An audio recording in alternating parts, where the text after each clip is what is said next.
Welcome to Tales from the Tap. My name is Frankie, and this is my co-host, Stan the Man. And we are excited to talk to you about all of the crazy and enraging things that are happening in Magic. But before we do, Stan, I hate to say it, you were right. I was right. Not only right, but twice. And now twice. You will never live it down. No, neither will I. Except for the one guy. Sorry, I'm doing K-pop stuff.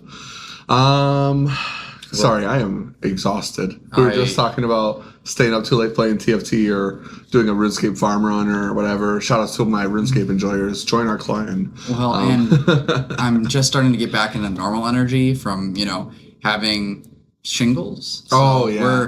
We're almost shingleless. We're a week late on this episode, although we did drop 3 in a row, so that was kind of nice for you guys. But we recorded a week late because Frank over here got shingles. Woo! In his 30s. At 30. Not in my 30s. I am 30 years old. He's on the border. Yeah. Anyways, yeah, so that was that. And you're a survivor? I'm a survivor. I survived herpes. Oh, wow. That's impressive. He's a soldier, okay? Blessed. Anyways. I'm not surprised about Vivi, although I am surprised, I guess, with some of the results where it's like overly dominant in certain tournaments, but then like in others it's like 50% win rate again. It's just funny to me because I already had Vivi down as a problem card before they did the 7 bans. And when we talked about the bans earlier, I talked about how I liked the picks that they did. I'm glad that they went with 7 cards. I thought it was good bans overall. 100%. I just didn't like the way they wrote the article. A lot of their logic in the article didn't make sense to me and wasn't either good wording or good logic. And here's where we kind of see the application of that, because if you look back, and I was talking to Fred about this actually, shout out to our boy, but we were talking about this a bunch the last couple weeks. Even before this crazy week of Vivi, the past couple weeks, Fred and I were talking about how we're surprised that they didn't also ban Vivi or Agatha's, and I was saying Agatha's mostly because they usually hate banning the new cards. Yeah. Core Steel Cutter being an outlier because that card was so problematic. Right. But if they were dead set on not banning Vivi, to me it would have made sense for them to just axe Agatha's at the time, because one, it had been in standard for a while already. There was a couple Agatha's decks. It wasn't that expensive yet. But now they let it get expensive, which is typically what makes the players get upset, is that they're spending extra money on cards. And for me, I don't care if cards get banned or not. I just enjoy the game for what it is. Stuff happens, it happens. It's a luxury hobby at this point. So getting mad about the price point for me is kind of it'd be disingenuous of me to care about that. But I can understand why, when they had the chance to ban a $20, $30 Agatha's, to let it get to $50-$60, so Fred and I were why wouldn't they have just banned 8 cards to start off with? And the logic for Agatha's made more sense than Hopeless Nightmare, or what was the other one that they banned as a for fun card? This Town? Yeah, they were we're banning these for fun reasons. Okay, cool. Can we ban any cards for logic? And Agatha's and Vivi both had logic behind them, because I think Fred mentioned this, so I'm pulling data from not an actual source, just from what Fred told me word of mouth, but he was saying that during the Pro Tour, when Core Steel Cutter was dominating, there was another event after where Vivi was also just crushing and had an insane win rate, but the obviously the story was the other decks, especially the Prowess one. Yeah, the only thing that I'm wondering is maybe Wizards thought, because one of the cool things that we had with Vivi in the small format before rotation was the Voltaren Thrill Seeker, that you could make Vivi huge and then throw to kill, and that was gone. Yeah. But doing all of my dudes still make a million mana is still crazy. It wasn't even it could surprise them. It was already a deck. Yeah. And so I don't know. I feel to me it was a miss, and I'm willing to even give them the out of I get it, you don't want to ban a poster card in the new set, especially one that's that expensive. But Brothers War, or when did Agatha's come out? Wilds of Eldraine? Wilds of Eldraine. Yeah, Wilds of Eldraine. which is the oldest. Is about to rotate out, and I guess it's going to be a while. But it's already been in standard for 2 years. Yeah. So like, had they banned Agatha, it's like not that big a deal. Still probably fine in Pioneer. I think Agatha's is a crazy card. I'm pretty sure eventually it'll be modern playable, but for Pioneer, I'm sure there's going to be people cooking with that whenever Pioneer becomes a format. Yeah, we had 7 tonight. Boom, boom, boom. 7 for locals, more than a RCQ. It's true. That was more than our RCQ. We had 3. Well, to be fair, the RCQ was all of our soldiers too. So I just thought that was so funny. Well, and I remember them like over the speakers being like, "Hey everyone, we're doing a collector booster draft," and they said it like 45 times. They didn't even mention the Pioneer. Yeah, they were like Pioneer, RCQ. You can qual. It's not legacy. It's not legacy. Yeah. Yeah, I told no one. I was like, sweet. I know. I told the Pioneer soldiers, like Spencer, Robert. It's funny because we have these new guys now, the Cron brothers. They're really cool. But Paulini. Like Paulini, Spencer, Robert, Brandon are like the freaking 4 frontline soldiers. And there's like a couple other people. And I always call them like the Pioneer 6, kind of like some Halo Reach shit. I'm like, dude, you guys literally final frontline soldiers holding it down, keeping the format alive. Yeah, alive. And I'm like, I gotta make you guys a plaque and hang it up in the store. When Pioneer has like 16, 20 players because it's an RCQ format again, I'm like, no, these are the strongest soldiers. You bow down. But yeah, Pioneer's a good format. I remember Julian telling me Julian and I have been talking a lot on Discord lately just because we've been staying up playing TFT, but he's like, Pioneer's still my favorite format. I wish I had more time to play. It does look good, especially with 100% my favorite format. Yeah, especially if you're like a person who hates standard right now, which is like respectable. Like, there's a lot of people that are like not happy with where standard is or don't find the format enjoyable. Not me, because I'm an enjoyer, unfortunately. I was gonna say, hold on, because there are 2 groups of people when it comes to this standard thing. 3. There's multiple, and I'm the third one. Of course you are. The people that don't like standard because of this stuff that's happening with Vivi, sure. Or like, you didn't like the mono red time of mice getting too powerful before bans, yeah, sure. Yeah. But then there's some people like in our Patreon and Discord who are like, I just hate standard because beep, beep, beep, beep. Okay, have you ever played a match once? Well, no, but it looks like beep, beep, beep, beep. I'm like, damn, Ethan, he's calling you out, bro. Ethan, Jared, keep yourself safe. Like, just Jesus Christ. Like, for real. Like, if you don't want to, like, if you're like, I just don't want to play, be that way. But don't be like, but don't not play it, not look at it, and then tell me what the format's like when the rest of us play the format. It's like, you have no idea what you're talking about. You just want to hate, just like everyone hates on your format, Legacy. Yeah. Well, try to get an invite with that format. Yeah, right. Like, I love Legacy. Don't get me wrong, but I do find it funny. It's just funny because I almost convinced Ethan to play standard today on Discord. I gave him crap about it, and then him and I like ran some games over Arena, and like a day later he was like, "I'll maybe come out with you guys." I love you, dude. RCQs. That's the energy I need you to keep. He wants to play more Seal too, which is cool. Yeah, that is cool. I don't know if I want to do that unless it's at Medical Man. I will go out for Raul. But first aid, sorry. Trust me, I know. You don't have to tell me. You just have to tell them. Well, for them, yeah. I will never remember the name right. Excuse me. You just did it. But the first time. Yeah. Right. But anyways, yeah, I was having a great conversation with Julian today on Discord. I don't know if you saw, but I think it was like Slater posted like something like a graph that was like all the bans from like the first, like, because people keep doing this thing which I hate, which is like, oh, emergency ban, and I wish that it's been fucking 30 years. That word should not be in their vocabulary. Most people that say emergency ban don't even know what they're talking about. But it's just all the time. People are like, oh, do they have to emergency ban this card? Where did this come from? It's like such a Mandela effect to me because I'm like, there's never been one. The only time you could argue there was an emergency ban was Memory Jar, which is Urza's legacy, by the way. So if you remember the episode where we did the history of lands, it's in the 90s. Okay. Ignorance. I did see you guys talking about it. Mm-hmm. What is considered an emergency ban? Well, if they were to do an emergency ban, that'd be like them going right now, hey, holy crap, Vivi, this Monday, we're updating the BNR. And then Monday comes and they go, Agatha's banned or something. That would be an emergency ban. Because they're banning it out of the time window at a quick period, unexpectedly. Was Nado not considered an emergency ban? No, they waited. We had to go through the whole... It was a month and a half. Yeah, because that's the next window they gave themselves. Got it. So okay. the thing I do dislike, which actually I'll wait for it later because you have it in a note, which I'll save for after housekeeping, but they...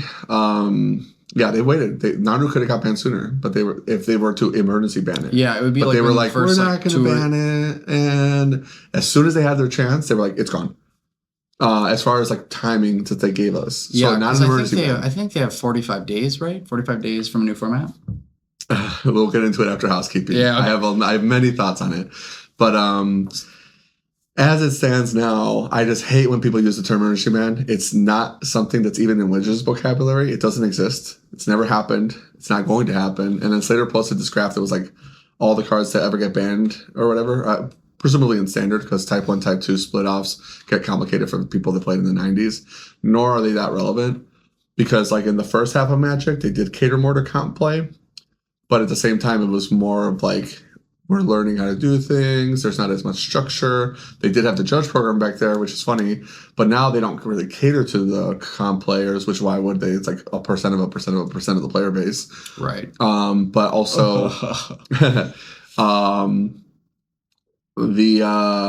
the main brunt of their player base is like 80% freeform players, kitchen table, and then like 25 or like 19% commander, casual, and then like the competitive players. Then us. All right. I try to tell people like if you play weekly Magic, you're literally a 1%er. You are better than like 90% of people that play Magic, which makes them feel a little bit better when they're losing at FNM. But you have to play to improve. I literally my first 2 years just grinded 2/2s all the time. I was like homebrewing my own decks. Oh my gosh, that was modern for me when I first started coming here. It was awful every week. Yeah, me just getting like me in high school, just like, oh man, I can't win. What do you guys do in metagame? Nah, I'm gonna make my own deck. Yeah, it was me scrounging MTG top 8 for like a deck that was within my budget, right? Which was nothing. I hated doing meta decks. I was like, I think the meta is cool, but I want to do my own thing. But I had so much more free time back then. I had to look at every single card in the format. Which ones go with which? Blah blah. I did have a couple cool FNM decks that were like cooking, but I never really broke the meta until like Murder Vehicles. But by then I was playing comp. No, I was getting shock lands for my birthday because that's the only time I could get them. Oh, for sure. I didn't have enough money. For sure. But yeah, going back to the point, Slater posted the thing, and it was like first half of Magic, a lot of ban cards, and especially during Mirrodin. And then it was like nothing, Jason Mind Sculptor, Stoneforge, nothing, and then like that era with Kaladesh, and then now. And it's like a lot, nothing, a medium amount, and then a lot again. And yeah, Throne of Eldraine had a lot. It was like to me, it's like 7. Well, if you think about it, all you did was post data. It's like when somebody like wants to like rage bait with like politics, they just like post a graph, and it's like this is a true statistic, okay, but that's just a stat. Is this a problem? How do you interpret the statistic?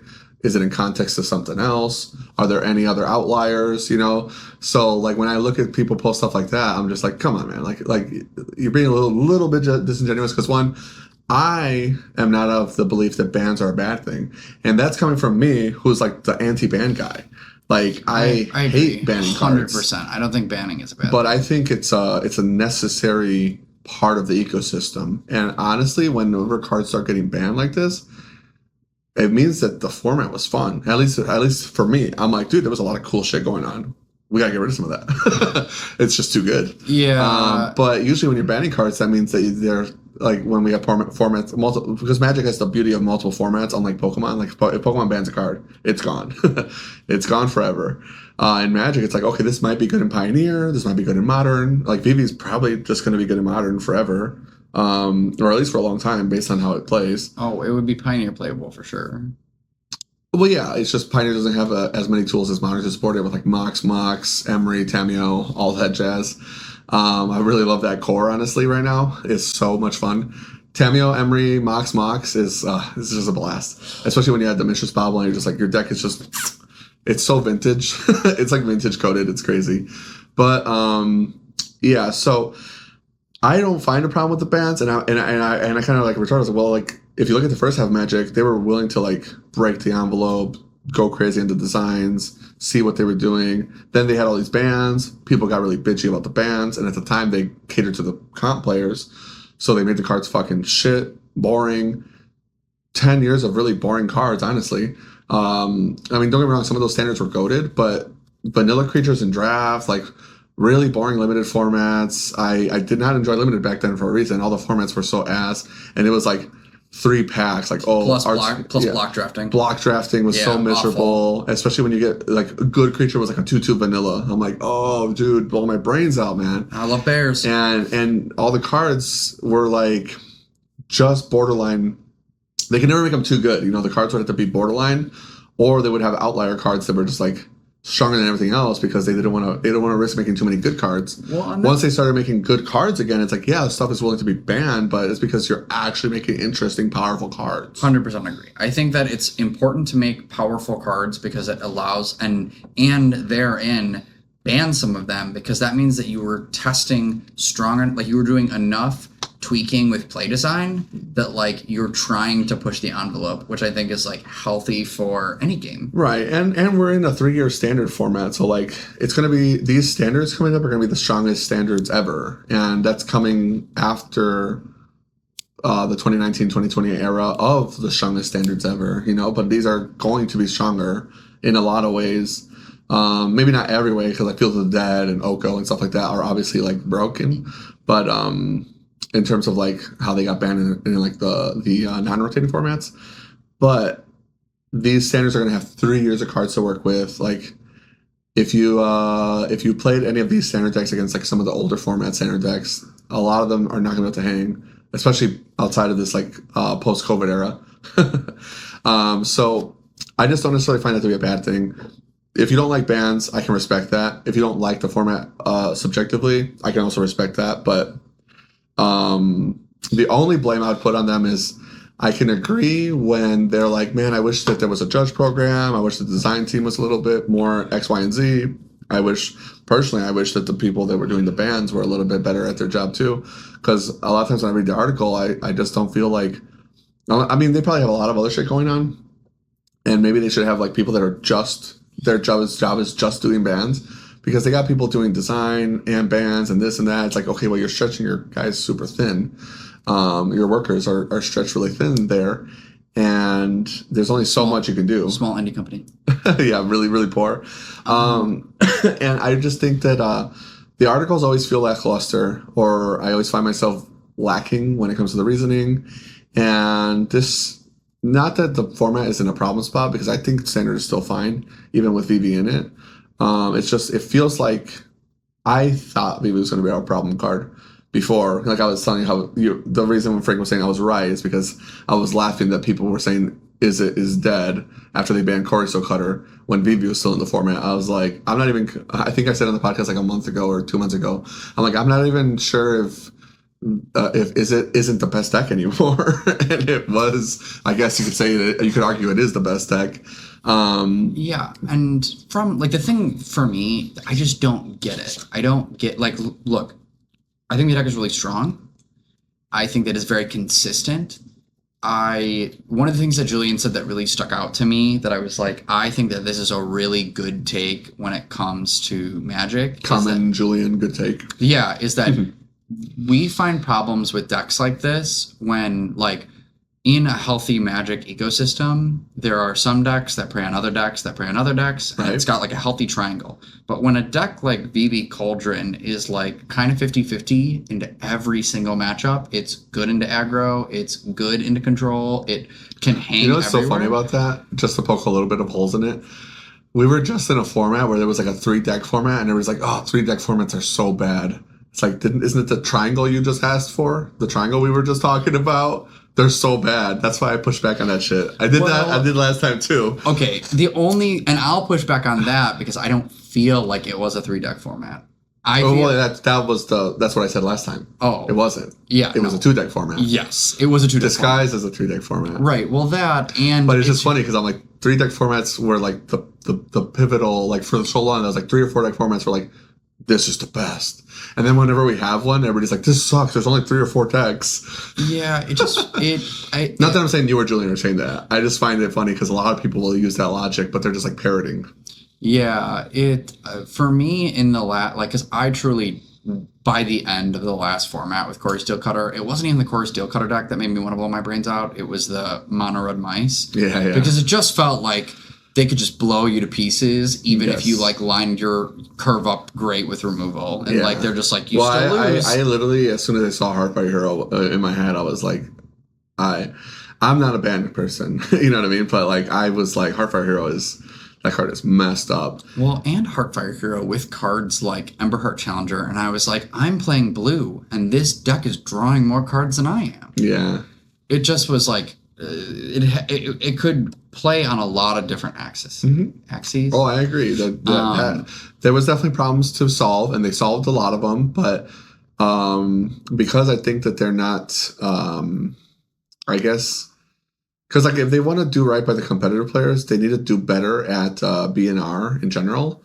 And I think that there was definitely a hole lacking because like you could have probably definitely banned Agathos, and Vivi I think still is a good deck. You know what I mean? Yeah, no, and it is a good deck. I find that my problem with the deck is that it does feel so consistent that it is good into everything. And the second piece with that is that I think I personally don't feel bad about playing into the Vivi matchup. Like, I don't feel like it's unbeatable. And that's why I feel weird about everyone crashing out. But I know that a lot of people online, in person, are delegating like somewhere between 5 and 9 slots for that deck. And so it's like, you can't really prepare for the rest of the meta when 5 to 9 of your sideboard slots are all dedicated just at this deck.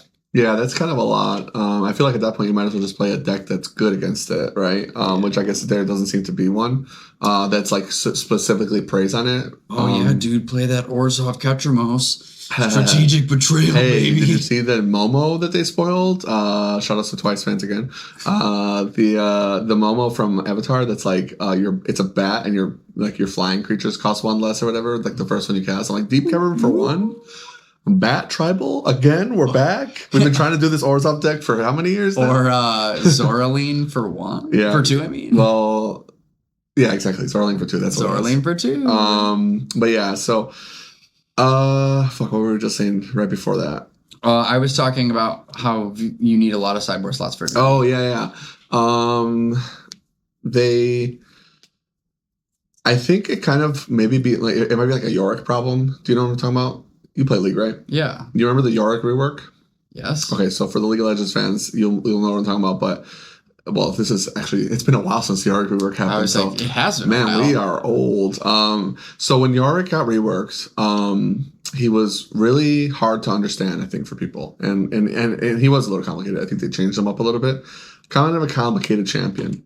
So at the time, the win rate for him was like 30 to 40%, but they nerfed him, and people were like, why did you nerf him? And what ended up happening was, at the time, players, especially in higher elo, that had over 125 games on him or X amount of hours, like one or the other, once they hit that threshold, their win rate started spiking to like 70, 80% because of how strong the champion was, that people just didn't understand it.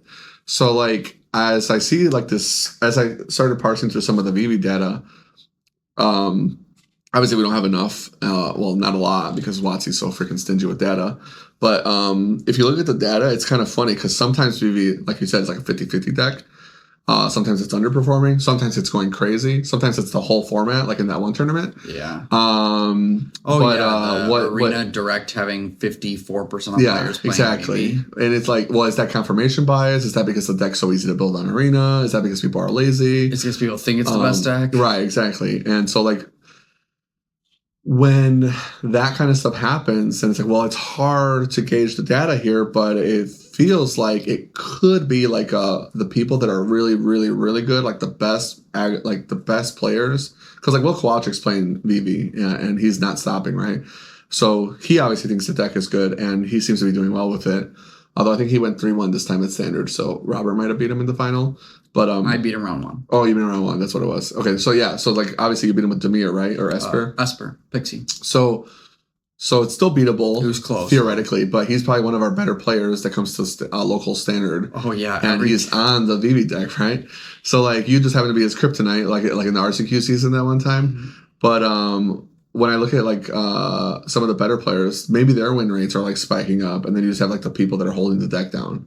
You know, it's possible that could be it, and it's like it still needs a nerf, even if it appears to be a 50% deck. Well, and the thing is too is that this is the part that why I don't feel worried. Like why I'm like, hey guys, like the internet should chill. Is that either one, people will figure out the format enough to be like, okay, I know how to beat Vivi, even though you see on challenges and the arena championship and whatever that all these people are playing Vivi. Or two, it will become such a problem like Nadu that in September, before the RCQ season ends, they'll finally like cave. I don't think like Wizards, truthfully, can do whatever they want. The next set will come out and they'll be like, oh, we have a ban window. Like I am just not that concerned. Well, I mean, I agree with you for sure. That I'm also not concerned. But the thing is, it's different for me because, like you said, there's like the two groups of people. It doesn't really apply to me because I feel like I'm like the only person that really loves the game. Because like no matter what is happening, I'm like always having fun. Yeah. I was having fun during the One Ring. I was having fun during Scam. I was having fun during Hammer Time Luris. I was having fun during 80 Cardiorion. And some of these moderns or standards or whatever were times where people were like, this is the worst. When they banned Oko and Field of the Dead in Standard, I was like, what the fuck? I was having a great time. You know, so like, yeah, I will always enjoy the game. It feels like it's very rare. Only Nadu, it feels like, has ever been like, I hate this. I would say the same thing. The only difference for me is that I find decks that can be oppressive and that are good and that are getting close to bans. Yeah. And within the month window before they're banned, I get tired. Like I played Corey Steelcutter at the Izzet Corey Steelcutter deck. You played it in Modern. No, but I also played it in Standard when we went to the RC. And when we got pulled over, I played in the 5K, and I was like top 16 in that 5K. And I played the deck. I felt great. Yeah. I felt great playing into other matchups. Like it was fun playing against the mirror. Right. I played against Demir a lot. I mean, there was a lot of the deck running around, but I had a great time. Right. Well, that's also why I don't mind the bans as long as they give it, as long as a deck's been around for like 3 months, typically. Like, I don't really mind a ban. It sucks for me that I don't get to play as much, but like, if I were playing, I'd be like, well, if I like the deck, I'll play it. And if they ban it, but it was the best thing to do, whatever, it is what it is. Yeah. As long as the bans make sense. And so far, most of them have. I agree with you, though. Like, if the next window comes up, the thing is... the only unfun one I had, truthfully, the whole time was Nadu. Nadu was the only time that was Nadu this was brutal. It just wasn't fun. And I think even the people piloting the deck were just like resident sleeper. Oh, yeah. I know. So like you just have two people just sitting there like, I don't blame you because you're doing whatever you think is the best to do. But that guy that told me at the RCQ, as he's knocking me out of top 8, no one has fun when they're playing Nadu. And I was like, I mean, he's not wrong. But he showed up to the gunfight with a gun. Or to the knife fight with a gun. I guess so. Yeah, you brought a knife. So you thought it was a knife fight. He's like, I believe he showed you it was a modern deck. Oh, my Tommy gun. Yeah, he's like, this is a modern tournament, by the way. What are you doing? Yeah. Free eats. Anyways. He was playing Legacy. I was playing Modern. Let's that was a long small talk. Let's get up into some housekeeping so we can do the rest of the episode. I don't know how long we'll go, but based on how that yap of a small talk was, it might be a long one, folks. Yeah, I just wanted to talk about I want to talk about stuff. Do it after, because we got to get this housekeeping segment out of the way.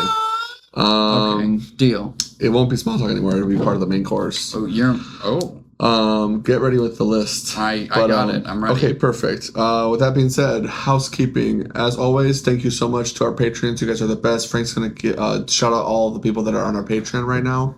Nathaniel W. Lee, Christian Paz, Mike Paulini, Jose Gonzalez, Josh What Dodson. tier are they in, brother? Oh, I'm sorry. Oh Tapping God, Furiously these guys are for rookie. Gaia's Cradle, Nathan Lee, Nathaniel Lee, and Christian Paz.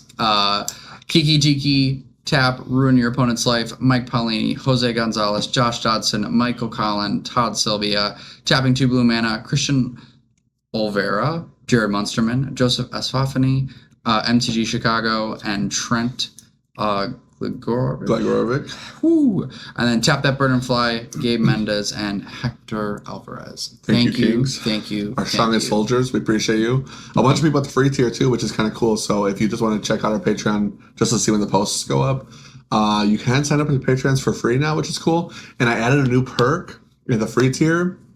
You sign up, Frank has to clean his fucking car. We're going to see how that goes. If we get him to do it, I'm going to record it. I'm going to post it on YouTube. Just so we have proof. Anyways, with that being said, though, shout outs our YouTube channel. Check us out, please. If you haven't already, like, comment, subscribe. It really goes a long way for us. Check if you haven't. Tell your friends. Almost at 300. Get your mom to subscribe, bro. I appreciate it. Yeah, almost. That's crazy. Our show will always be free on YouTube, but if you want to support us, the best way you can do so is on Patreon. It helps us keep the lights on. And then, obviously, our show will always be on Spotify and Apple Podcasts as well, maybe other platforms in the future. But for now, if you want to just listen to it while you're driving or whatever, we appreciate you as well. Anybody that's on YouTube or Patreon and then other platforms. And then join our Discord, open access Discord. It's been popping up. It's pretty much active daily at this point. Oh, it's getting big. It's getting pretty big now. We have people talking in all formats, even Commander sometimes, which is cool. And Star Wars. And we have a Yu-Gi-Oh channel now. Believe it or not, we have a pretty active Yu-Gi-Oh channel because we're doing GOAT format. So if you like GOAT and you're local, we might be doing that on Saturdays. That'd be fun. Otherwise, thank you so much. And we'll get into this episode. Frank's going to talk a little bit about Star Wars. Speaking of Star Wars, Frank wants to talk about a recent tournament he went to. Yeah, so I went to a PQ. For those of you that don't know what planetary qualifiers are, it is the Star Wars version of an RCQ. The only difference is that they're a little bit bigger because they're a little bit harder to find. Exactly. I think PQ's like average, like about 100 players right now. Yeah, there are 3 in Illinois for the whole quarter. Mm-hmm. I applied to get one. Hopefully I get one in the next season. Yeah, Madison, Wisconsin was where I went. It was kind of far. It was like an hour and 50 minutes. But there were a couple things that that stood out to me. Is one, again, being bigger, there was 90 people. Yeah, because I'm pretty sure Pastime's capped at 128. Yeah. And they always meet the cap. I think only one time they didn't. Yeah, and Swiss was 7 rounds. Yeah. Yeah, so exactly, 90 people. That was long. One of the coolest things they did I didn't normally see is they took a break. It was like after round 3 or 4. I hate that. We took it was kind of annoying, but nice to I could go take lunch. Nope. Yeah. Other card games, they'd hit me with do you guys do break in your game? No, run it. You signed up for this. Yeah. You want a break? Play Mono Red. I'll be honest, I hate break only because it makes the day 14 hours. Way longer. Yeah. That's the only thing. But yeah, I mean, for tournaments that do it, if it's a 5-rounder, 6-rounder, maybe. But even then, it's well, let's just get it done with, Yeah. FFG was there. So they had nice. official judges on site. Fantasy Flight? Nice. Yeah. They were raffling off stuff each round. I got a lanyard because they called my name and I was like, cool. That was sweet. The other thing that I thought was really awesome was that people were talking about other card games. I've never Magic people. I never hear Magic people talk about anything that's not Magic. Well, that's kind of untrue right now because people now, at least in my store, they're like, "Have you heard of Riftbound? Have you tried Gundam? Have you did the HoloLive game? Have you done this? Oh, Ninja Turtles? What's Universes about?" I get that all the time. Actually, I just mean specifically though for competitive tournaments. Yeah, at tournaments, I do, especially Riftbound. People be like, "Yeah." Oh yeah, people do talk about Riftbound. But I get all the card games all the time now. I would say it's a new era. I would agree with you if this was 6 years ago. No peeps. Maybe they'd be like, "Oh, I also play Pokemon." Yeah, I get definitely not Yu-Gi-Oh. I get that a little bit, but even here at the store, when I'm at Standard and I'm talking about going to Star Wars, Magic players are just like, "Oh, That's crazy. You play maybe they just don't like you because you have the herbs. The herbs. He's got the what was it? Shingles. I totally forgot. Yeah, I was like, I'm so tired. This monster's not doing its job. I'm about to go. I'm about to go blow my nose. Yeah, nose candy. So, and yeah, it was an awesome event. I ended up like conceding to my opponent in the last round. I was like competing for top 16, and like he ended up giving me half the prize, and I like can't complain. Oh yeah, because we were gonna draw and both get knocked out, and I conceded to like give him the win. And he was gonna win clearly, and he owns. Oh yeah, you said it was the Griffin Nest guy. Yeah. Which brings us to our next point. You were going to bring up something about Griffin Nest. Oh yeah, so he was telling me, we're sitting down, we're talking, and he's got a nice store. Like his store is really. I've never been there, but I think I've seen photos. It looks pretty good. It's clean. It's big. He offers a lot of products, and I always enjoyed RCQs there. I think the only thing that they have not going for them is that they're in Woodstock. Like, who the fuck lives in Woodstock, bro? Yeah, it's kind of far, like all of Sabrina's family. But yeah, but do any of them are nerds? No, not a there you go. Yeah, and so I was like, oh yeah, I love your store. I really only go there for RCQs, and he's like, oh, well, we stopped doing those, and I was like, what? And he was like, yeah, you know, I said that if we ever lost money on a second one, I'm not going to do them anymore. And I was like, and they did. Lost money on a second one. So he's like, yep, we're done. And I just don't know how. I agree. I was talking to Jillian about it. Or actually, you were in that call. I was in the call. Yeah. Because he was telling me that, like, he was convincing me that, like, oh, I could see how he can lose money. And I was like, oh, okay. And then you got on and were repeating things that I had said. And I was like, oh, yeah, okay, I'm not crazy. Yeah, I don't know. I mean, maybe he just, I don't know. Maybe he only got 8 people or something. All I know about that guy is that he would always come to like my events. That guy has a lot of free time to play out the tournaments for a store owner. I'm jealous. But he'd always come to like my Larcana Star Championships or other events, and then he'd always want to talk shop with me and Todd. And I'm like, brother, I'm at work, man. I don't want to do this, but you know, I play nice. He's like nice enough to play in my tournament, right? And it was always like asking like about event structures and how we do stuff and like blah blah blah. And I was just like, cool. And he's like, oh, I'm gonna try to post mine to not be on the same day as yours. I was like, that's great, man. Whatever you want. I mean, you don't have to. We're like an hour apart. Yeah, it's like 45. 50 We're so minutes. far apart. It's so it won't matter. Yeah. I like have tournaments the same day as Nerd Rage, and we'll get the same amount of people. I simply do not care. But I run my store as in like I'm in a bubble. I ignore everybody else. The only time I ever look at other stores is sometimes for like pricing, like, oh, I don't know how much this thing is. Like, what's the MSRP? Well, I might not find that answer on Google, but I could for sure find it on somebody else's website. Yeah. Because Crystal Commerce fucking sucks, by the way. Anyways, if you haven't heard us talk about Crystal Commerce before. Anyways, inventory management aside, yeah, I don't know. And you said that that's also true for Grognards, but they stopped doing them sooner, right? They just don't do RCQs anymore. Yeah, I haven't seen them do one in a long time, but that I think it's because they don't have life anymore. Maybe, I don't know. He seemed to be their magic guy, but Giuseppe works there too. I just don't see why they wouldn't do RCQs. It just doesn't make sense to me. Yeah, well, that gets us into like another thing that we're going to talk about, like specifically with that is like there's a big drama happening there this week. Oh, I forgot about that. I was like, what drama? I'm so uninvolved with other stores. Yeah. People are always like, did you hear about this? And I'm just like, no, man, I didn't. Thank God. Thank God all I heard about was me having a job still. I woke up today. I got a shower. I'm healthy. It's all I needed. His will be done. 420 praise him.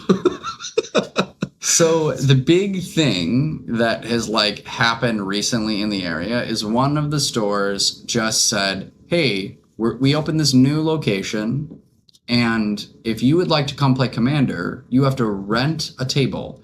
It costs this much on weekdays. It costs this much on weekends. Mm-hmm. And I thought they also had like a timing thing. Right? Yep. Somebody was telling me they have like a time. You only have like a certain amount of time. It's like 2-hour blocks. No, I also heard that it's like more expensive based on when you sign up, like before or after 5 o'clock. Oh, yep. They have a lunch special. Yep. Yep. I did get a lot of people complaining to me about that. Happy hour tables. Yeah. I was discounted. Like, dude, people come into me all the time. I mean, I think I've mentioned this before. People come in all the time crashing out about what other stores are doing. And I'm just like, if you just want to vent, that's fine. Otherwise, I can't help you. Like, I don't work there. I don't know what you want. But I don't mind when people come to vent for what it's worth. I'll listen to your complaints, and I will never talk shit. I will just be the bartender wiping the glass, and I'll just be like, yeah, for sure, man. Yeah, Dude, your yeah. girl cheated? That fucking sucks, man. Let me pour you another. Here, man. Anyways, here's another pack. Top you off on here's me. Another pack.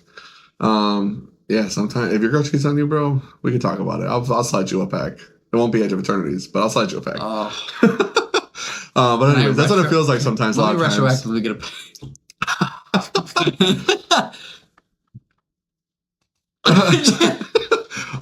Anyways, yeah, that's it just feels like that sometimes. Like you're just the bartender. Yeah. Which I try to explain to people. They're like, how come there's always people at your shop? I'm like, it's like we don't drink. We don't do drugs like you guys did. We can't afford them. We can't afford drugs. We can barely afford our rent. We just go hang out with the boys and shuffle proxies. I just think that Commander. Along the lines of what we were talking about with this RCQ, and along the lines of like making people rent tables to play Commander, it just feels like, again, we're moving away in some of these stores away from caring about the players, and it's just about the money. I wanted to comment on the post and be like, wow, sounds like the gaming goat. I mean, the gaming goat never charged for table space. It's wild to me because I know I used to work there. Actually, no, I think that was a PC store. That's why Gaming Go Chicago had you could go play on their PCs if you rented them. But that's like a PC bang at that point. Yeah, I just feel like already, even our store has to compete with you and me being like, dude, let's just go back to our place and like, I got a big table, let's play Commander. Oh, for sure. What would stop? Like, if I saw that, I'd be like, cool. You guys want to come back by me? Like, we can. No charge. Well, yeah, kitchen table is already the number one enemy. Dylan and I talk about it all the time. We're like, we were actually talking about Dylan and I. Dylan's my main employee for those that don't know. He's the best. This week we were talking about. I was here. Oh yeah, we were talking about the theaters. Yeah. Yeah. So we've had this theater conversation more than once, but we were literally on about movie theaters and how I love movie theaters, but they are dying, and like there's I can't think of anything that business model can do to keep you wanting to go, because even me who loves the theater, like if you say, hey, let's go to a movie, especially one that I want to watch and we're off, like, oh, the new what's a good one? The Conjuring has a new movie. Catch me in the movie theater. Fantastic Four for the third time. At 3 p.m. so there's no fucking kids there.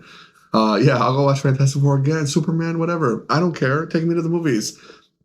I love the movies, especially because I grew up with like no money. Like the movies was back then cheap, and that was like the thing I could do. I was like, oh, I'm gonna go do something. $4, I'm gonna go to the freaking theater. Marcus has like half off Tuesdays or whatever. Dude, I remember going to see The Dark Knight and it was $9.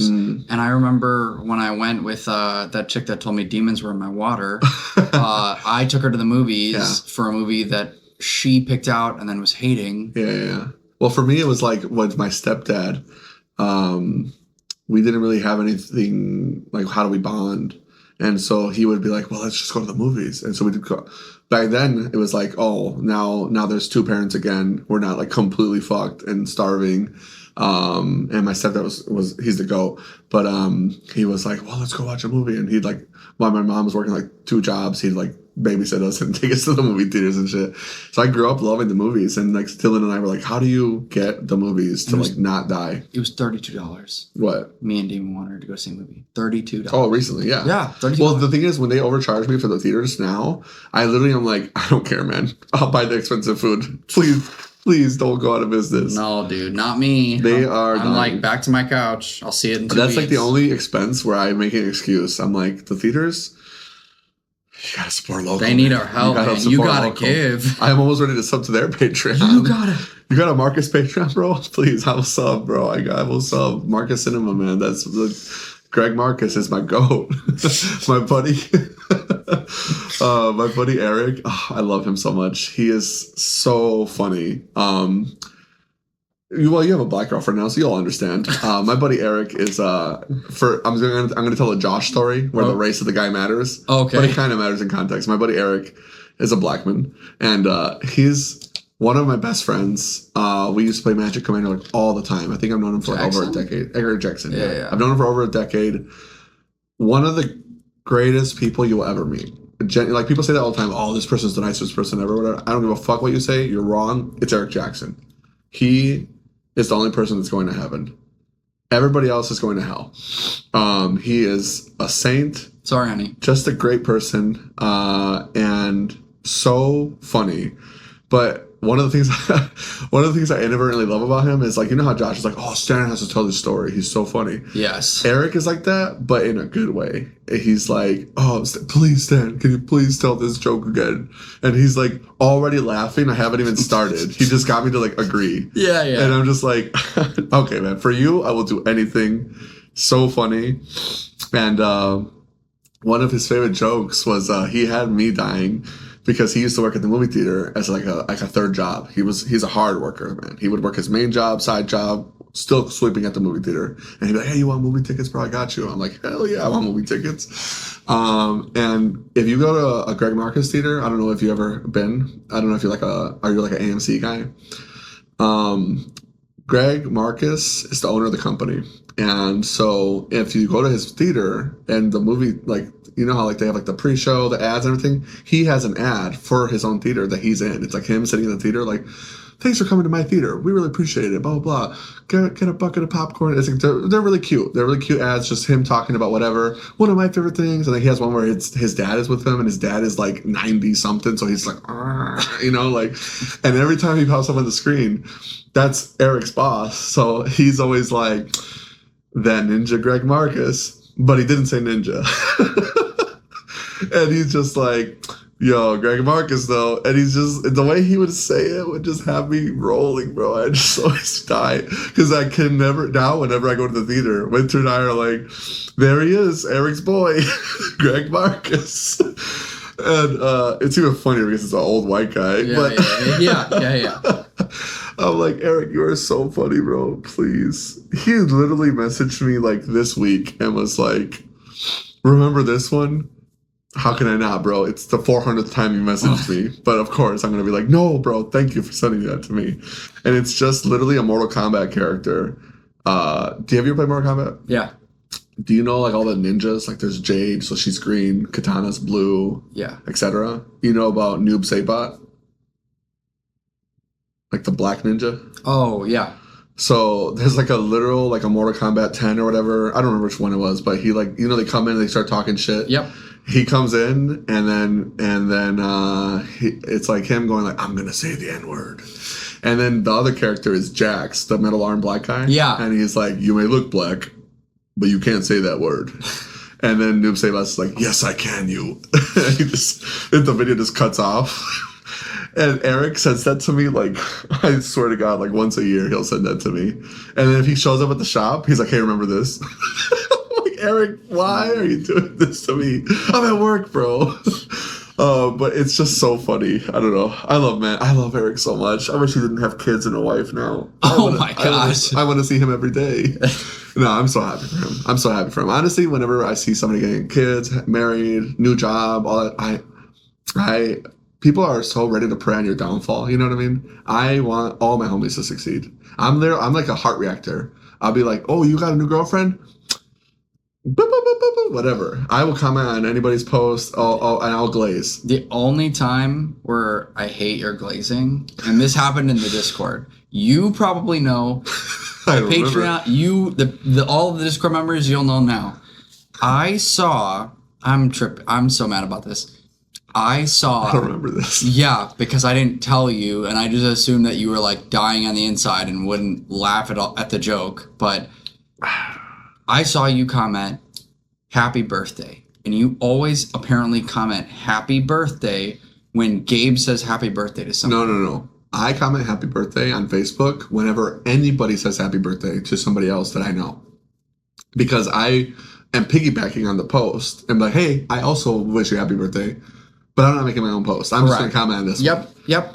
So I thought I saw that and thought you were saying happy birthday to Gabe. I did remember this. So in the Discord, I go, happy birthday, Gabe. And then everyone's like, oh, Gabe, happy birthday. Gabe screenshotted it at me and sent it in a group chat I'm in. And then he goes, I'm not going to correct them. And then he DM'd me and he goes, my birthday's in 2 weeks, but I'm not going to correct anyone. And I was like, what? Stan literally just told you happy birthday on Facebook. I just saw it. Yeah, you were crashing out. You're like, he just wished you happy birthday. Stop lying. Yeah, and then he screenshots and goes, he does this for anyone that I say happy birthday to. And I was It's not just him. And I was like, if you wish Sabrina happy birthday on Facebook and I see it, I'm going to comment happy birthday I was like, to Sabrina. who does that? Me. I'm just the funniest. Yeah. And you'll catch people copying what I do. Funny. It is what it is. I'm triggered. Anyway. Anyway. Anyways, oh my god. Standard. Some good stories. Oh, sorry about that, guys. Yeah. I just love some good stories sometimes. Standard. But yeah, you were talking about the Planetary Qualifier, and but yeah, I guess we can get the standard. Yeah, it was just it was just a good time. Besides the break, anything about a non-Magic tournament that you liked that they did differently, or? I just like that the tournament had like the group of people actually there. I've never seen that for Magic. Sure. And oh, sure. like FFG was there. Well, it's kind of like a Magic Con. Yeah, it was like a Magic Con, but like smaller. I loved that they were streaming it.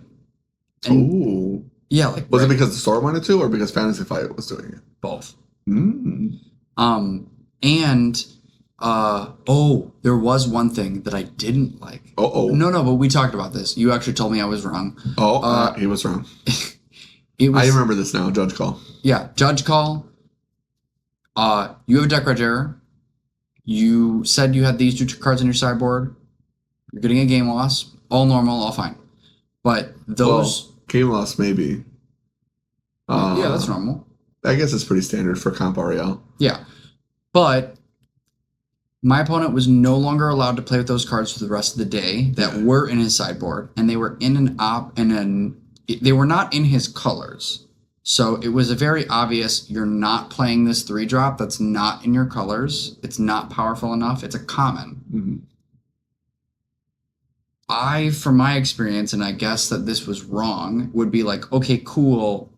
These cards, you meant to have these cards. I can see where the mix-up was. Mm-hmm. Here, you can just like, you're going to get a game loss, you're fine for the rest of the day. Is what I feel like Magic is normally like. This game, it was like, you can't have these cards that you did have that where the mix-up was. Yeah. Can't have them. Right. You're done. Go find those cards somewhere else. Or like, I'm sorry, deal with it rest of the day. No, that's how Magic is too. It's just we try, and I say we tentatively because I'm a TO. So as a TO, I'll say what I do, and sometimes it might not be like 100% to what maybe a judge would do, but that's because there's no judge program. So blame Monty. But anyway, so in terms of like Comp REL, if like the cyber cards are in your deck box, but you wrote them down wrong, well, we can very clearly see the issue. That's why you've kept your cards in the past, because they were probably in your box. Well, yeah, he had the cards that he was supposed to have in his box. No, you told us they were not in the same box. No. Sorry. Misspoke. When Julie and I were asking questions, you were like, he had them in his binder or something. No. The 2 cards were in the box. Yeah, but you said the 2 cards in his box were off color. No. The cards that he registered were off color. Okay, so he wrote down the wrong cards, but in his deck box, he had the right cards. Correct. And they were not even close in name.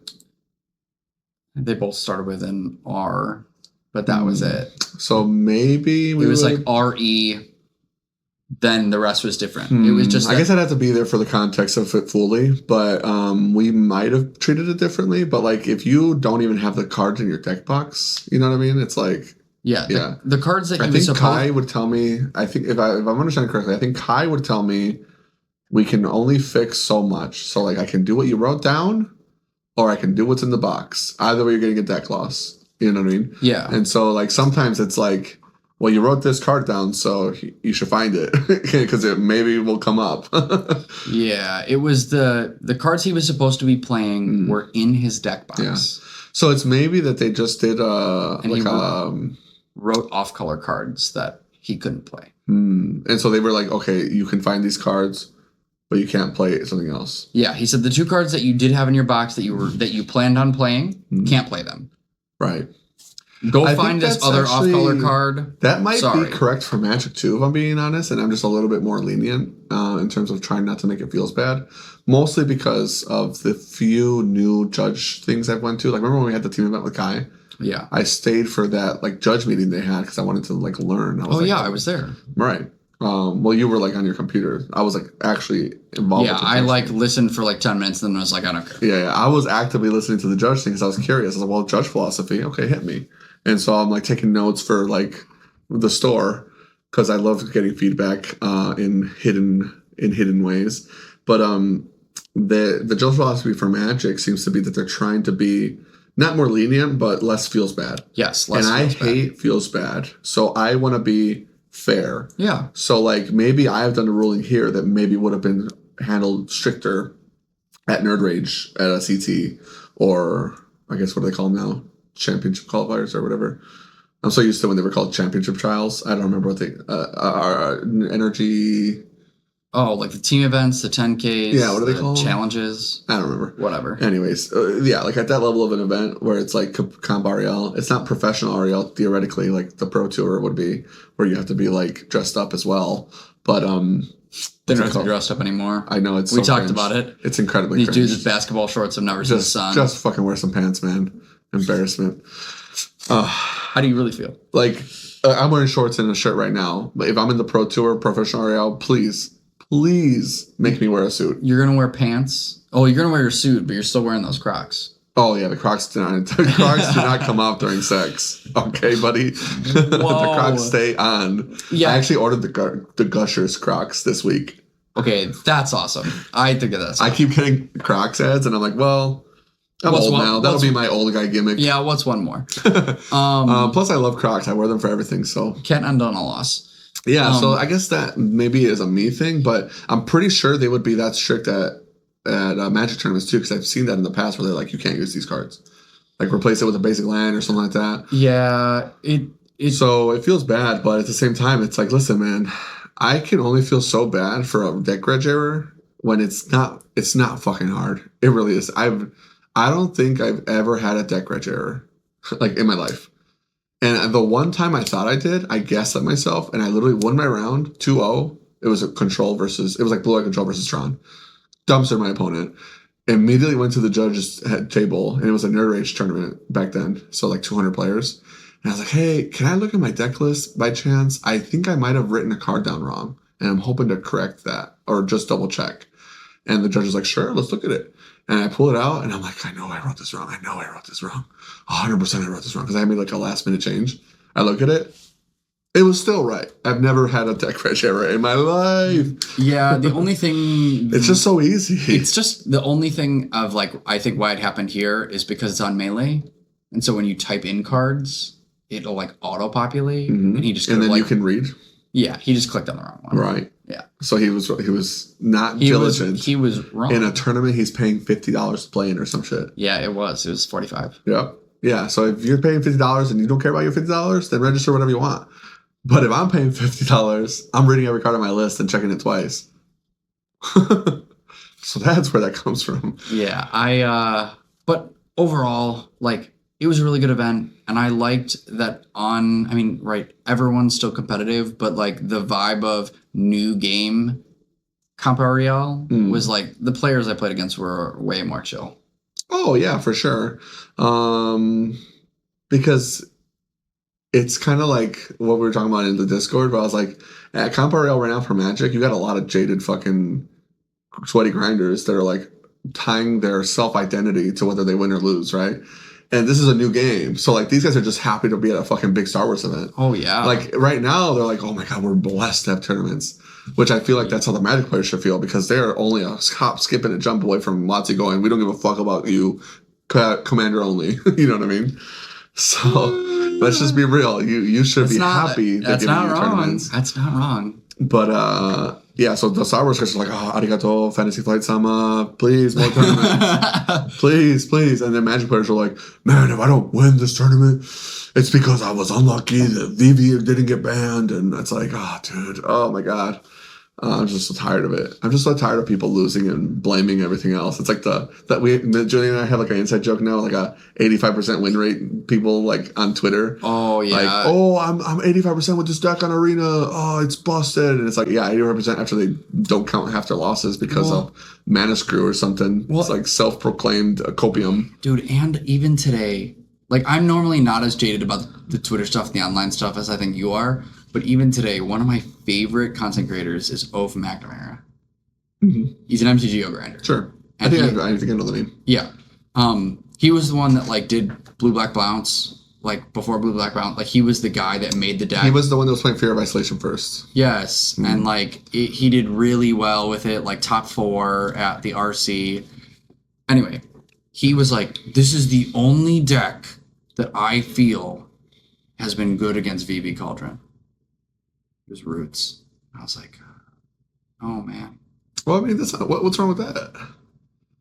Roots? Okay, but he posted an opinion. I'm over here talking about people crashing the fuck out. No. You know what? I might not even disagree with his opinion, but at least he posted one. Yes, I have a respect for anybody that's willing to post a take, because then you got guys like Frank that are like, this fucking... Well, you're talking about the I've got an 85% win rate against whatever. Yeah. He's just like, I think this deck beats this deck. If you're and I can respect that, because I'm going to throw takes out there too, and not all of them are going to stick. Yeah, but it could be. If you're up there just fucking coping, I'm calling you the fuck out. Yeah, I invented this brew. It's like 6 cards different from a 75 that's in the meta already, and I'm like 85% win rate on Arena. First of all, Arena, it doesn't count. No, it doesn't matter. Fred is a very good player. I love Fred. And this week, I was just talking about, I was like, man, this is the first day in paper that I've really felt like I got an Arena shuffle. And he was like, dude, that's so real. I am on a 17 loss streak in Standard. Yeah. 17. And I was like, I believe that. Nobody brags about losing. That's impressive. And he's like, just like Arena Shuffler. Yeah, for sure. Because I do dislike the Arena Shuffler only because they have like that pick too. Like, what's going on here? I just you know how the Arena Shuffler works or whatever? I'm pretty sure it doesn't do it in traditional, but it does for like other game modes. But it looks at 2 hands and it gives you the one that it thinks is closer to what your deck should be giving you. It's like, how about you give me what actually got randomized? Just randomize it. Yeah. Actual randomize. Well, actual random is really hard for programming, but there are ways. And I think that's like the main issue is like, the thing with random is that, one, it's incredibly difficult to program random. You can't really, you can't tell a computer random. It doesn't understand. So you have to fake random.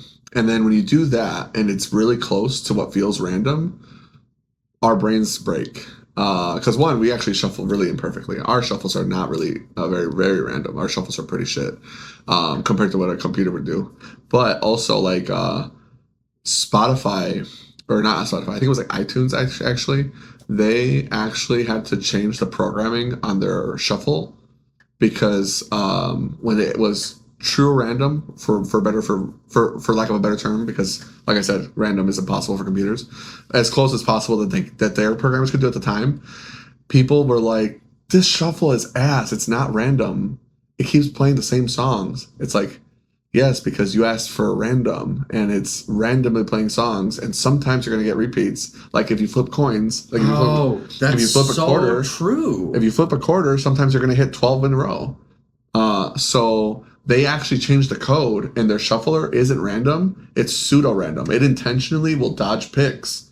So yeah, you don't it feel will dodge that. It won't feel like within the same hour yes. on my playlist of 160 songs right. that it's going to hit the same one twice. Exactly. That just broke me. Mm. Wow. Episode's done. I can't continue. Well, that's the stuff that I find interesting, because with programming, it's like, I can respect the difficulty there, but, and so that's why sometimes Moto feels bad. Like Moto Shuffler, I think is pretty close.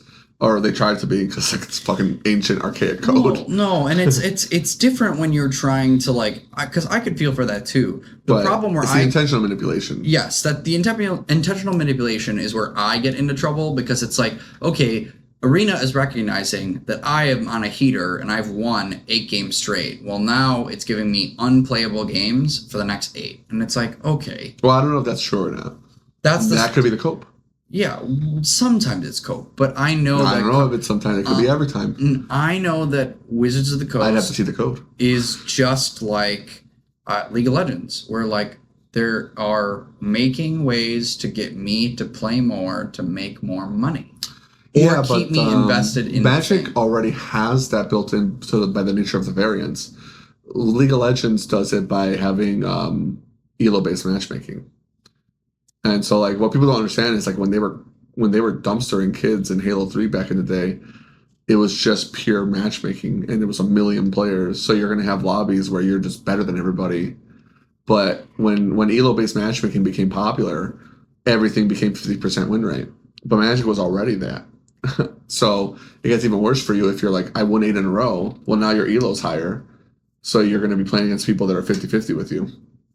And then you lose the die roll. Well, only got to lose that coin flip 6 times in a row. But I truthfully don't care about like, oh, I played into, I'm playing Pixie and I played into the Lunar Convocation deck, and that's just like an impossible matchup because they make. Well, that's what I mean though. Like, if you win 8 games in a row and then you're like, I'm on the heater, now they're gonna make me lose. It's like, well, what are the odds that you flip the heads 8 times in a row and your opponent's playing a counter pick deck? You lose the coin flip, it matters because they went first, which already puts them ahead of you statistically. You have 1 or 2 games of variance with like, I miss a land drop, or he had a pivotal spell in this moment that mattered. Like, only that has to happen once or twice for you to be like, man, the game's fucking me. But like, it might have just been like either unwinnable, or you played it bad and you just missed it, or bad matchup, unwinnable. Yeah, I typically don't count the majority of that stuff. It's more along. Everybody does 85% win rate, baby. Okay. It's more. I won it in a row, and then I lost a bunch of games to bullshit, so I'm 8-0. That's the meme. That's Julian I right now. No, the part that I get triggered over, truthfully, is the shuffler. I think it's the mana screw. The mana screw or the mana flood. It's not the shuffler. The shuffler probably works. It's just nobody wants to lose to mana flood or screw. But it's going to happen. No, statistically, of course. But when that, it happens in paper too. But when that's the statistic 4 times in a row. Yeah, that's what I'm saying. How many times do you have to flip a coin in a row for it to feel like this isn't random?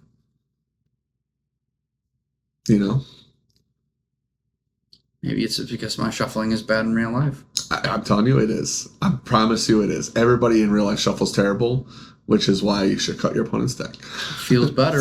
Just saying. It feels better. In real life, it feels a lot better. It feels like it happens less. When I'm mana weaving, I'm just kidding. Nobody's mana weaving in 2025.